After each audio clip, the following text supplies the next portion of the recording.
اس کے علاوہ ظاہر ہے کہ اور جو لوگ ہیں جنہوں نے عمران خان کی حکومت کو گرانے میں کسی بھی قسم کا کردار ادا کیا ہے تو انہیں بھی نوازنا ہے۔ اس میں ظاہر ہے کہ بلوچستان عوامی پارٹی کے لوگ ہیں، اس میں اختر مینگل صاحب ہیں اور کچھ آزاد امیدوار ہیں، تو ان سب کو ملا کے جو ہے وہ جلد ہی کابینہ بنائی جائے گی۔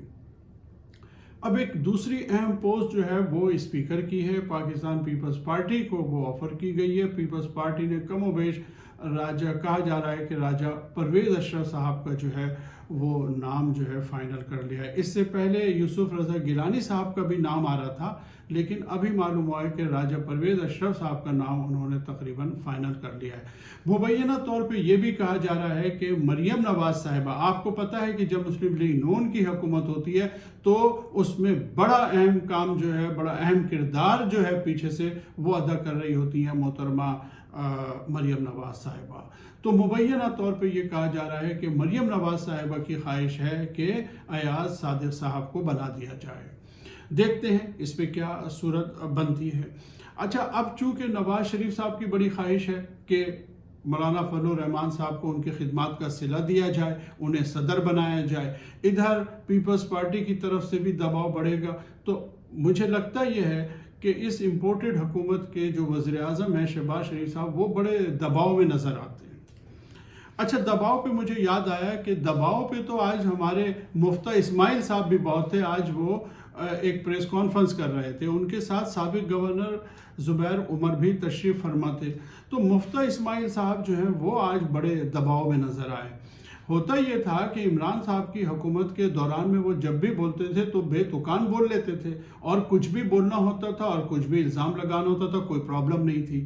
لیکن آج جو ہے وہ بہت سنبھل کے پریس کانفرنس کی انہوں نے، لیکن اس کے باوجود بھی وہ ہر جگہ گڑبڑاتے تھے۔ سب سے پہلے تو یہ ہے کہ بیچارے انگریزی اور اردو کے چکر میں پھنس گئے، انہیں امپورٹ ایکسپورٹ کا اردو سمجھ نہیں آ رہا تھا، انہیں درآمد برآمد انہیں سمجھ نہیں آ رہا تھا، تو وہ بار بار پوچھ رہے تھے کہ یہ کیا ہے وہ کیا ہے۔ اسی دباؤ کے نتیجے میں انہوں نے ایک دو دفعہ فیگرز بھی غلط بول دی۔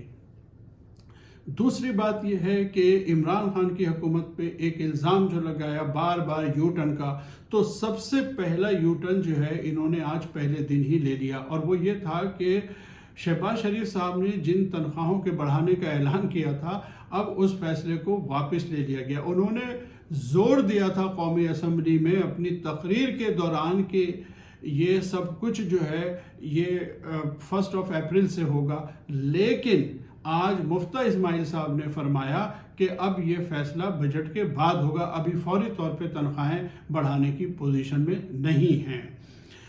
دوسری بات یہ ہے کہ آج بڑی دلچسپ بات یہ ہوئی کہ انہوں نے یہ بھی فرما دیا کہ مہنگائی پر فوری طور پہ قابو پانا بہت مشکل ہے۔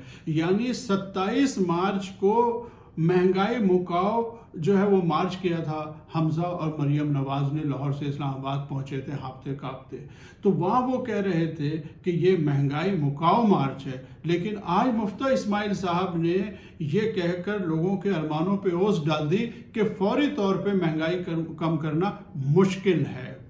تیسری بات یہ کی انہوں نے کہ جی 9 روپے جو ہے وہ قیمت بڑھ گئی ہے آج چینی کی۔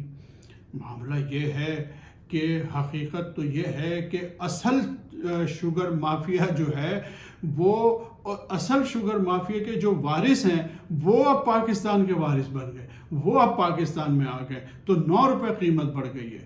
پورے پاکستان کا میڈیا جو ہے وہ ٹی وی پر یہ خبر دے رہا تھا کہ شوگر میں 9 روپے بڑھ گئے، لیکن کسی نے ایک چینل کے علاوہ کسی نے یہ نہیں کہا کہ یہ پرانی حکومت کا کام ہے، لیکن جیو ٹیلی ویژن بار بار کہہ رہا تھا کہ یہ پرانی حکومت کا معاملہ ہے۔ پرانی حکومت تو حقیقت یہ ہے کہ 7 تاریخ سے ہی انفیکٹو ہو گئی تھی، بیوروکریسی کچھ ان کی بات مان ہی نہیں رہی تھی، عدالتوں نے تو ویسے ہی منع کر دیا تھا کہ آپ کوئی اہم فیصلہ نہ کریں۔ تو آج جو ہے جب 9 روپے بڑھ گئے تو اس کا الزام پرانی حکومت لگا دیا، گویا یہ وہ تمام الزامات جو عمران خان صاحب پہ لگا رہے تھے وہ آج یہ سارے کام خود ہی کر رہے تھے۔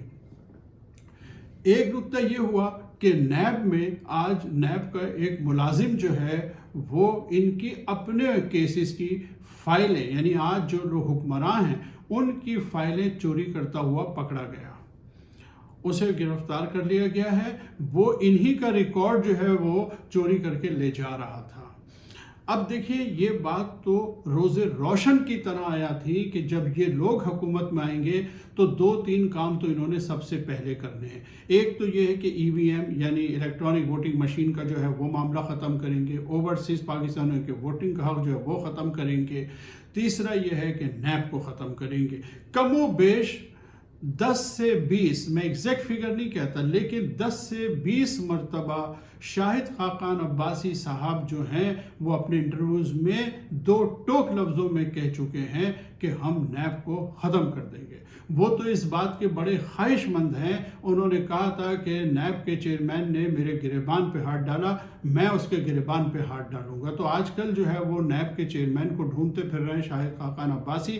کسی دن بھی آپ خبر سن لیں گے کہ شاہد خاقان عباسی نے چیئرمین نیب کے گریبان پہ ہاتھ ڈال دیا. اسی طرح آج جو ہے خاص طور سے ٹیلی ویژن پہ میں نے دیکھا کہ خاقان عباسی صاحب جیو کے ہی پروگرام میں یہ کہہ رہے تھے کہ نیب اور پاکستان ایک ساتھ نہیں چل سکتے.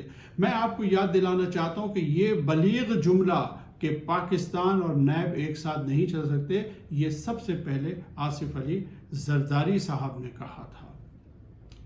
تو اس حکومت کے عزائم تو ہم پر آج واضح ہو گئے ہیں کہ اس حکومت کے عزائم کیا ہیں، ان کے کیا مقاصد ہیں، اور دوسری بات یہ ہے کہ انہوں نے کیا کیا کرنا تھا، کیا کیا یہ دعوے کر رہے تھے، لیکن یہ ان دعووں پہ پورا اترنا بڑا مشکل ہوگا.